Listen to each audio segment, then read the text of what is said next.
দেখো সকালবেলায় আমি যখন আমার সোনামাকে অ্যাডমিশন করাতে গেছিলাম, দুই ভাই বোনকে তো রুমে রেখে গেছিলাম। তো রেখে যাওয়ার পরে মানে 100 টাকা ওদের দিয়ে গেছিলাম। এমনি তো ভাত ফাত সব রান্না করে রেখে গেছিলাম, টিফিন টিফিন করে রেখে গেছিলাম। তো বলেছিলাম 100 টাকা দিয়ে যে বাবা কিন্তু দরকার হলে তোরা খাস। কি এনেছে জানো? ওই দেখো উল্টো। উল্টো কোথায়? ঠিকই তো আছে। তুমি বলো কি? চিকেন সসেস, তাই তো? দেখো, ঠিকই তো আছে না? ও কেটেছিস তোরা উল্টো। ওরা কেটেছে উল্টো। সকালবেলায় কেটে আমি এসে দেখি ভাত না খেয়ে এগুলো ভেজে খাচ্ছে, আর এখন সন্ধ্যেবেলা পাগল হয়ে গেছে, মা বানিয়ে দাও বানিয়ে দাও।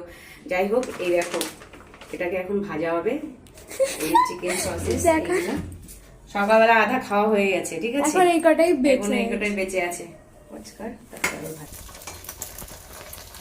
এই দেখো এগুলো ফ্রাই করছি, আর এখানে বানিয়েছে চাউমিন, সন্ধ্যের টিফিন।